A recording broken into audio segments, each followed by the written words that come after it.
warahmatullahi wabarakatuh. Halo anak-anak, selamat pagi. Bagaimana kabar kalian hari ini? Semoga kalian beserta keluarga selalu dalam keadaan yang sehat. Anak-anak, pada hari ini siapa yang sudah sarapan? Siapa yang sudah melaksanakan sholat duha? Ataupun menambah hafalan pada pagi hari ini? Nah, pembiasaan-pembiasaan tersebut harus kita lakukan ya di setiap harinya. Meskipun kita saat ini pembelajarannya daring di rumah, namun pembiasaan-pembiasaan tersebut harus kita lakukan setiap hari. Anak-anak, pada hari ini kita akan belajar bersama. Hari ini kita akan belajar pada tema 1, yaitu keberagaman budaya bangsaku. Nah, khusus di hari ini kita akan belajar pada muatan pelajaran PPKN. Kalian siapkan dulu ya buku platinum, kemudian buku tulis maupun alat tulisnya. Jika nanti ada hal-hal yang perlu kalian catat, silahkan kalian catat di buku tulis masing-masing. Jika semuanya sudah siap, mari kita belajar bersama. Anak-anak di Indonesia memiliki banyak sekali keberagaman. Keberagaman tersebut adalah karunia dari Allah Subhanahu wa Ta'ala. Keberagaman di Indonesia adalah kekayaan yang harus kita syukuri bersama. Cara mensyukuri keberagaman bangsa adalah dengan menghormati keberagaman tersebut. Kita harus saling mengenal suku bangsa satu dengan suku bangsa yang lainnya. Coba kalian perhatikan gambar di samping ini. Pada gambar di samping ini adalah sebagian dari keragaman yang dimiliki oleh bangsa Indonesia. Ada ribuan suku bangsa yang memiliki kekhasan masing-masing membentuk sebuah keberagaman. Bentuk keberagaman tersebut merupakan kekayaan yang dimiliki oleh bangsa Indonesia. Anak-anak, cobalah lihat di lingkungan sekitarmu. Jika kalian melihat lingkungan yang ada di sekitarmu, kalian akan menjumpai bermacam-macam keberagaman. Ada keberagaman suku mungkin, ada suku Batak, suku Jawa, suku Sunda. Nah, ada juga keberagaman dalam beragama. Ada agama Islam, ada agama Kristen, Katolik, Hindu, maupun Buddha. Itulah Indonesia. Indonesia adalah negara yang sangat beragam budayanya, agama, dan bahasa daerahnya. Sebagai warga negara yang baik, kita harus menghargai maupun menghormati dari keberagaman-keberagaman tersebut. Nah, sekarang kita coba lihat yuk, apa saja sih keberagaman budaya yang ada di Indonesia. Yang pertama, ada keberagaman bahasa daerah. Suku bangsa memiliki bahasa daerahnya yang berbeda. Bahasa daerah merupakan bahasa yang digunakan dalam pergaulan sehari-hari. Bahasa daerah merupakan bahasa yang digunakan dalam kehidupan sehari-hari dalam suatu daerah. Nah, kita lihat beberapa bahasa daerah yang ada di Indonesia. Ada bahasa Sasak, ada bahasa daerah Banjar, ada bahasa daerah Sunda, bahasa daerah Jawa yang kita sering gunakan dalam berkomunikasi sehari-hari. Nah, bahasa daerah ini anak-anak perlu kita lestarikan loh. Caranya dengan memasukkan bahasa daerah tersebut ke dalam kurikulum sekolah. Jadi tidak heran apabila dalam mata pelajaran kalian juga ada bahasa daerah atau bahasa Jawa ya. Karena kita akan melestarikannya secara bersama-sama, sehingga bahasa daerah tersebut merupakan kekayaan budaya nasional. Kemudian yang kedua ada keberagaman budaya dalam rumah adat. Nah, bentuk rumah adat mencerminkan identitas suatu suku bangsa tertentu. Misalnya, rumah adat Jawa. Rumah adat Jawa bernama Joglo. Kemudian ada juga rumah adat Minangkabau bernama Rumah Gadang. Kemudian ada juga rumah adat Papua yang bernama Honai. Nah, dalam rumah adat Papua yang bernama Honai tersebut berbentuk seperti gambar yang di samping. Rumah adat tersebut juga disesuaikan dengan kondisi alam, dengan tidak adanya jendela sehingga mengurangi udara yang masuk ke dalam rumah karena udara di Papua itu dingin. Kemudian yang ketiga ada kesenian daerah. Nah, kesenian daerah ini meliputi beberapa unsur anak-anak. Ada seni tari, ada seni suara, ada seni musik, seni pertunjukan, seni sastra, dan seni kriya.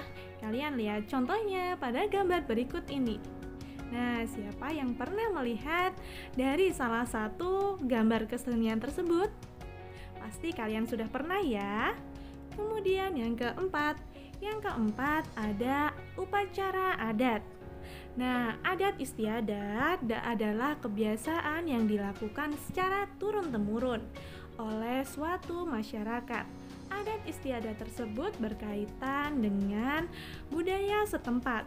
Adat istiadat masyarakat biasanya juga berkaitan dengan keadaan alam. Seperti contohnya ada upacara adat sekaten yang dilakukan di Yogyakarta.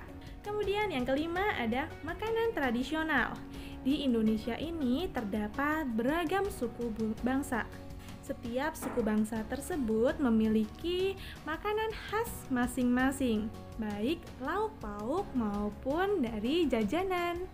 Kalau kita melihat makanan tradisional yang ada di Purworejo ini apa? Ya, ada celorot. Selain itu masih banyak ya. Di Yogyakarta ada gudeg, ada juga papeda, ada coto Makassar, dan ada empek-empek. Kalian pernah mencoba yang mana anak-anak?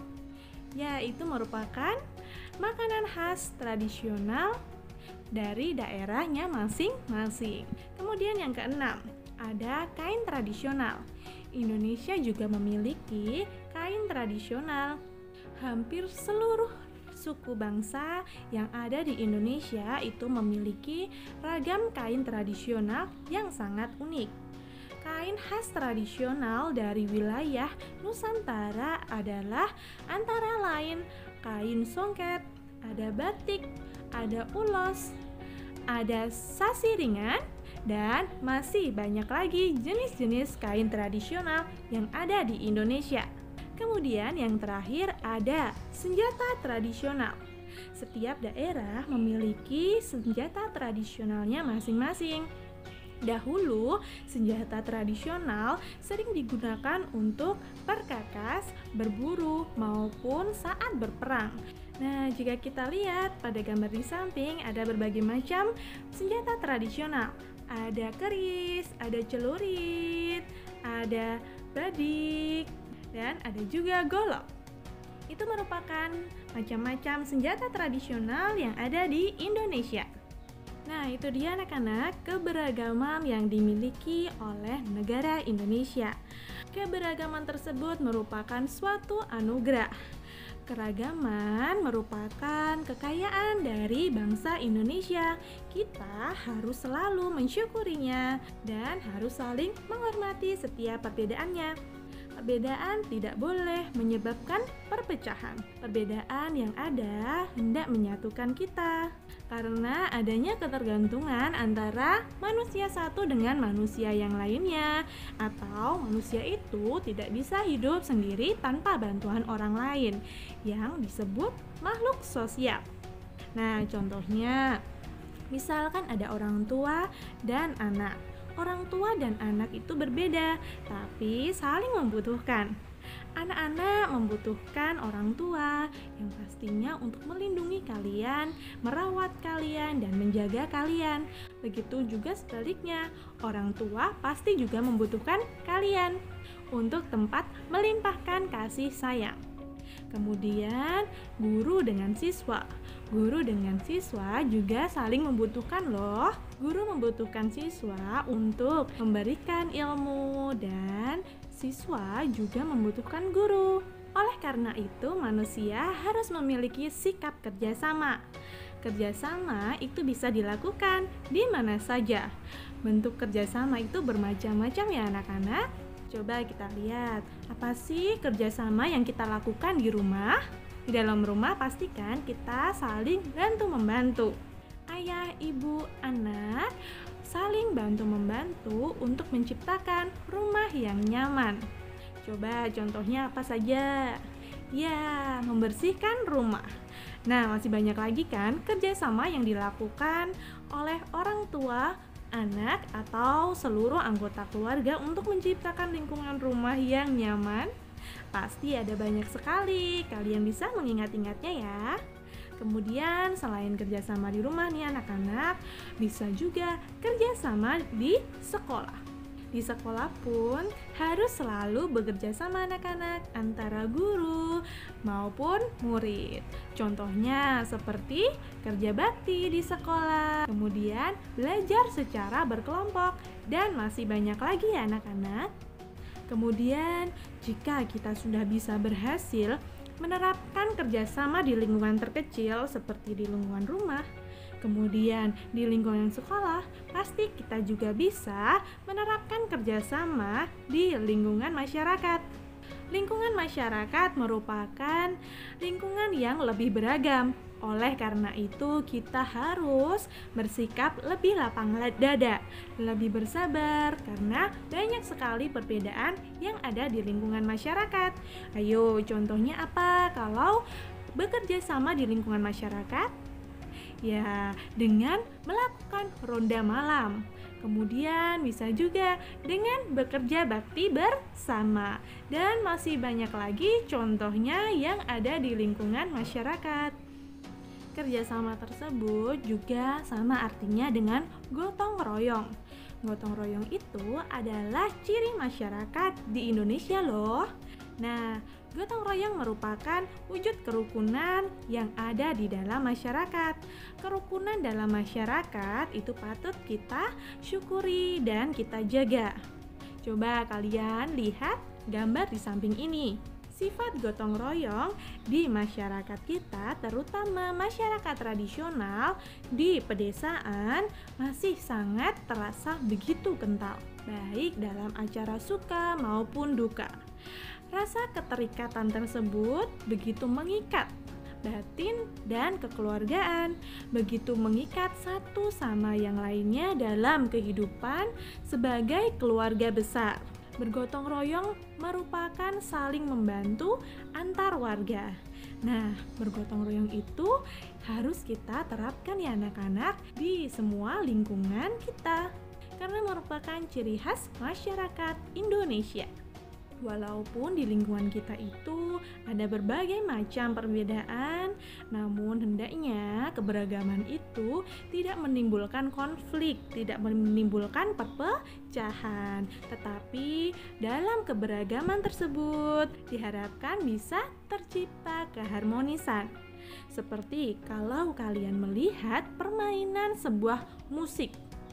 Coba kalian dengarkan musik berikut ini.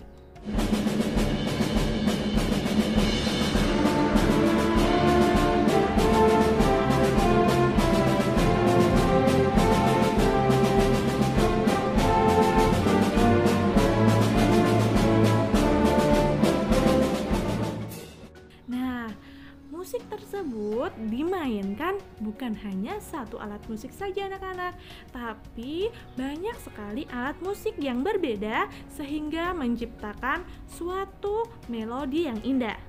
Dan pastinya terdengar sangat indah kan? Demikian juga negara Indonesia. Perbedaan yang ada itu tidak boleh menimbulkan perpecahan. Justru dengan perbedaan tersebut, perbedaan akan menciptakan kerukunan. Nah, bagaimana sih caranya agar tercipta kerukunan dalam kehidupan bermasyarakat? Caranya dengan kita tidak boleh saling merendahkan, tidak boleh saling mengejek terhadap perbedaan-perbedaan yang ada di sekitar kita. Hal itu merupakan sifat yang tidak terpuji, yang artinya orang yang biasa menjelekkan atau mengejek perbedaan yang ada di sekitar kita itu pasti belum dapat memahami dan menghormati keberagaman yang ada pada bangsa Indonesia. Nah, sekarang di kelas 4, karena kita sudah belajar tentang keberagaman budaya yang ada di Indonesia, pastinya kalian sudah memahami kan berbagai macam keberagaman yang ada di Indonesia, dan pastinya kita bisa menerapkan sikap-sikap yang sesuai untuk menyikapi perbedaan yang ada. Nah, anak-anak, demikian pembelajaran tema 1 pada muatan PPKN hari ini. Selanjutnya kalian bisa mempelajari kembali materi yang ada di buku Platinum pada muatan PPKN. Jangan lupa mengerjakan tugas-tugas yang sudah diberikan oleh Bapak dan Ibu guru, kemudian melaksanakan pembiasaan ibadah harian dengan baik, seperti rajin sholat 5 waktu, sholat duha, menambah hafalan, mengaji, dan lain-lainnya. Sekian pembelajaran hari ini, sampai bertemu pada pembelajaran mendatang. Assalamualaikum warahmatullahi wabarakatuh.